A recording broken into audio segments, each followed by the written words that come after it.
Bonjour, aujourd'hui nous allons travailler l'articulation du R. Alors le geste que j'utilise, donc c'est puisque vous sentez bien que ça gratte dans la gorge, donc vous allez faire sentir à l'enfant que pour produire le ça gratte dans la gorge. Donc en fait, je montre comme ça un mouvement, donc comme une patte également de lion, puisque je dis aussi que c'est le bruit du lion, le lion qui fait. Donc je vais dessiner justement un lion, voilà, je regarde si vous voyez bien, donc un lion, donc avec l'enfant, donc ça ils aiment bien faire le bruit du lion, donc on fait. Donc vous pouvez faire sur votre gorge en fait quand vous allez dire les mots hein, pour montrer à l'enfant le geste, donc pour visualiser le son dans le mot. Hein.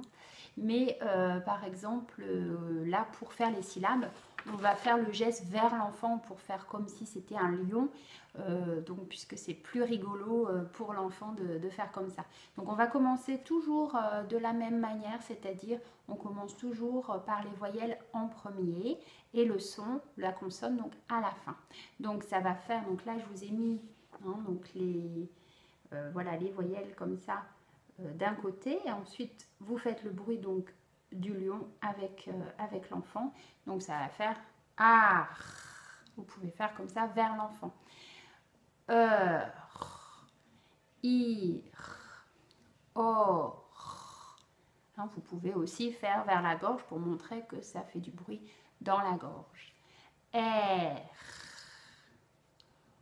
our, war, en, un, on.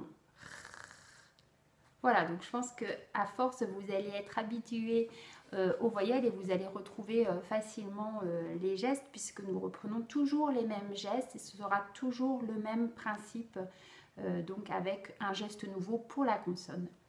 Voilà, donc une fois que l'enfant arrive à bien prononcer le R à la fin, donc avec la répétition de ces petites syllabes, on va chercher également des mots, on va chercher avec l'enfant, tiens, art, alors on entend art dans, ah oui, dans mar, ah oui, dans une part de gâteau, ah oui, dans un quart.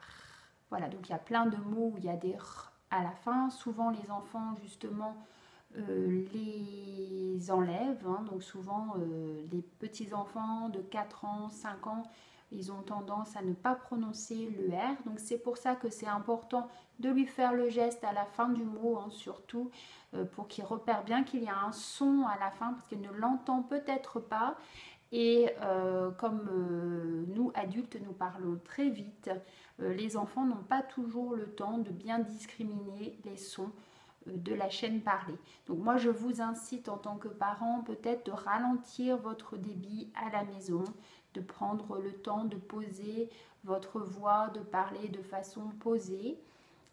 Et puis surtout quand vous vous adressez à votre enfant, de lui parler lentement, à sa hauteur, c'est mieux, pour qu'il puisse vraiment entendre les différents sons de la chaîne parlée. Donc une fois que c'est bien maîtrisé, on va faire encore pareil dans l'autre sens. Donc ici, j'ai mis mes voyelles, vous voyez, dans les deux sens. Donc ce que je fais, c'est que je plie pour cacher quand je veux dire le son à la fin. Et puis je vais faire l'inverse. Je vais plier dans l'autre sens pour montrer à l'enfant donc le lion en premier. Hein, d'accord? Voilà, donc ça va faire ra, re, ri, ro, ru, ré, rou, roi, ran, rin, ron.